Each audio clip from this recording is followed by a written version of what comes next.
ಥರ ಚಿಪ್ಸ್ ಮಾಡ್ಕೊಂಡು ಇಟ್ಕೊಂಡ್ವಿ ಅಂತಂತಂದರೆ ನೀವು ವರ್ಷ ಪೂರ್ತಿ ಇಟ್ಕೋಬೋದು. ಯಾವುದೇ ಹುಳ ಹತ್ತಲ್ಲ, ಏನೂ ಆಗಲ್ಲ. ಬೇಕಂದಾಗ ಎಲ್ಲನೂ ಸಂಜೆ ಟೈಮಲ್ಲಿ ಇಲ್ಲ ಅಂದರೆ ಹಾಗೆ ಅನ್ನ ಜೊತೆಗೆ ಬೇಕಂದಾಗೆಲ್ಲ ಕರ್ಕೊಂಡು ತಿನ್ಕೋಬೋದು.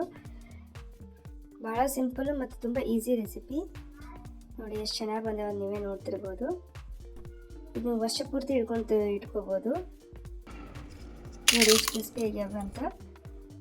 ಬರ್ರಿ ನೋಡೋಣ ಹೆಂಗೆ ಮಾಡೋಣ ಅಂತ. ನಾನಿಲ್ಲಿ 2 kg ಆಲೂಗಡ್ಡೆ ತೊಗೊಂಡಿದ್ದೀನಿ. ಇನ್ನು ಮೇಲಿನ ಸಿಪ್ಪೆ ಎಲ್ಲ ನೀಟಾಗಿ ಸಿಪ್ಪೆ ಬಿಡಿಸ್ಕೊಂಡು, ಒಂಚೂರು ಸಿಪ್ಪೆ ಇರಬಾರ್ದು, ಎಷ್ಟು ಚೆನ್ನಾಗಿ ಸಿಪ್ಪೆ ಬಿಡಿಸ್ಕೊಂಡು ಒಂದು ಪಾತ್ರೆಯಲ್ಲಿ ಹಾಕ್ಕೊಳ್ಳಿ. ಇದನ್ನು ಹಾಗೆ ಹೊರಗಡೆ ಇಡಬೇಡಿ, ಕರಗಾಗ್ಬಿಡುತ್ತೆ. ಇಲ್ಲ ಅಂದರೆ ಸ್ವಲ್ಪ ಪಾತ್ರೆಯಲ್ಲಿ ಉಪ್ಪು ಹಾಕ್ಕೊಂಡ್ಬಿಟ್ಟು ಇಟ್ಕೊಳ್ಳಿ. ನಾನು ಉಪ್ಪು ಹಾಕ್ಕೊಂಡಿದ್ದೀನಿ. ಇದಕ್ಕೆ ಸಿಪ್ಪೆ ಎಲ್ಲ ತೆಗೆದುಬಿಟ್ಟು ಈಗ ಒಂದು ಪಾತ್ರೆಯಲ್ಲಿ ಹಾಕಿಟ್ಕೊಂಡೆ ನೋಡಿ. ಈಗ ಒಂದೊಂದಾಗಿ ಚಿಪ್ಸ್ ಸ್ಲೈಸರ್ ಇರುತ್ತಲ್ಲ, ಅದರಿಂದ ಹಿಂಗೆ ನೀಟಾಗಿ ಸ್ಲೈಸ್ ಮಾಡ್ಕೋಬೇಕು. ಇದನ್ನೆಲ್ಲನೂ ಡೈರೆಕ್ಟ್ ವಾಟ್ರಲ್ಲೇ ಬಿಡಬೇಕು, ಆ ಥರನೇ ಮಾಡ್ಕೊಳ್ಳಿ.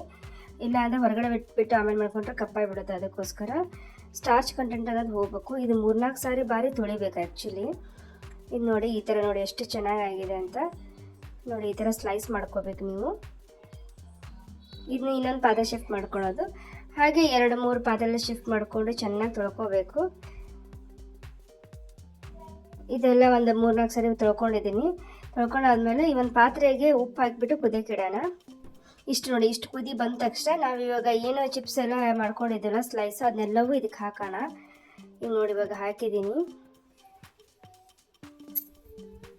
ಇದನ್ನು ನೀವು ಚೆನ್ನಾಗಿ ಒಂದು ಕುದ್ರೆ ಸಾಕು ಅಷ್ಟೇ, ಬಾಳೋ ತನಕ ಏನು ಮೆತ್ತಗಾಗೋಂಥದ್ದು ಏನು ಬೇಡ.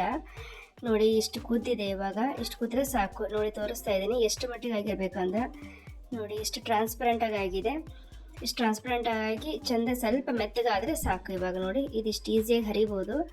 ಇಷ್ಟು ಮೆತ್ತಗಾದರೆ ಸಾಕು. ಇನ್ನು ನೀರೆಲ್ಲ ಬಸ್ಕೊಂಡ್ಬಿಟ್ಟು ಚಿಪ್ಸ್ ಎಲ್ಲ ಎತ್ತಿಟ್ಕೊಳ್ಳೋಣ. ಈ ಥರ ಹೇಳಿ ಸ್ಟೆಪ್ಸಲ್ಲಿ ಮಾಡಿದ್ರೆ ಏನೂ ಕಪ್ಪಾಗಲ್ಲ, ಚೆನ್ನಾಗಿ ಬರುತ್ತೆ ಚಿಪ್ಸು. ಒಂದ್ಸರಿ ಟ್ರೈ ಮಾಡಿ ನೋಡಿ. ನಾನಿಲ್ಲಿ ಒಂದು ಶೀಟ್ ಹಾಕ್ಕೊಂಡಿದ್ದೀನಿ, ಪ್ಲಾಸ್ಟಿಕ್ ಶೀಟು. ಬೇಕಿದ್ರೆ ಬಟ್ಟೆ ಮೇಲೆ ಹಾಕೋಬೋದು. ಬಟ್ಟೆ ಮೇಲೆ ಸ್ವಲ್ಪ ತೆಗಿಯೋಕ್ಕೆ ಕಷ್ಟ ಆಗುತ್ತೆ, ಅಷ್ಟು ಬಿಟ್ಟರೆ ಏನಿಲ್ಲ. ಪ್ಲಾಸ್ಟಿಕ್ ಶೀಟಲ್ಲಾದರೆ ಈಸಿಯಾಗಿ ಬರುತ್ತೆ. ಈ ಥರ ಎಲ್ಲ ಹಾಕ್ಕೊಂಡ್ಬಿಟ್ಟು 2-3 ದಿನ ಬಿಸಿಲಿಗೆ ಚೆನ್ನಾಗಿ ಒಣಗಿಸ್ಬೇಕು. ಚೆನ್ನಾಗಿ ಒಣಗಿಸಿ ಈ ಥರ ಆಗುತ್ತೆ ನೋಡಿ. ಇವಾಗ ಇಷ್ಟ ಆಗಿದೆ ನೋಡಿ, ಎಷ್ಟು ಕ್ಲಿಯರಾಗಿ ಆಗಿದೆ ನೋಡಿ ಇದು ಚಿಪ್ಸು. ನೋಡಿ ಇಷ್ಟ ಆದರೆ ಸಾಕು. ವಿಡಿಯೋ ಯಾರು ಹೊಸದಾಗಿ ನೋಡ್ತಾರೆ ಪ್ಲೀಸ್ ಲೈಕ್ ಮಾಡಿ, ಹಾಗೆ ಸಬ್ಸ್ಕ್ರೈಬ್ ಮಾಡ್ಕೊಳ್ಳಿ.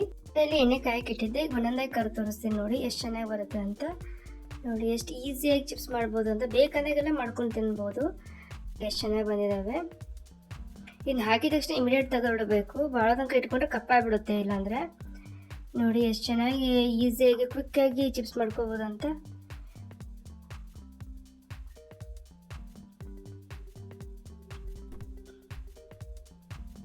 ನೋಡಿ ಎಷ್ಟು ಚೆನ್ನಾಗಿದೆ, ಎಷ್ಟು ಕ್ರಿಸ್ಪಿ ಆಗಿದೆ, ನೀವೇ ನೋಡ್ಬೋದು.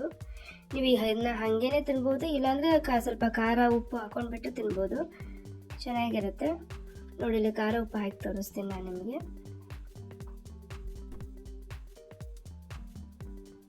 ನೋಡಿ ಎಷ್ಟು ಕ್ರಿಸ್ಪಿಯಾಗಿ ಬಂದಿದೆ ಅಂತ. ನಿಮಗೂ ಈ ವಿಡಿಯೋ ಬಹುದು ಯೂಸ್ಫುಲ್ ಆಗಿದೆ, ಪ್ಲೀಸ್ ಲೈಕ್ ಮಾಡಿ, ಹಾಗೆ ಸಬ್ಸ್ಕ್ರೈಬ್ ಮಾಡ್ಕೊಳ್ಳಿ. ನಿಮ್ಮ ಫ್ರೆಂಡ್ಸ್ ಆ್ಯಂಡ್ ಫ್ಯಾಮಿಲೀಸ್ ಕೂಡ ಶೇರ್ ಮಾಡಿ. Thank you for watching. ಮತ್ತೆ ಸಿಗೋಣ ಇನ್ನೊಂದು ಹೊಸ ರೆಸಿಪಿದೊಂದಿಗೆ.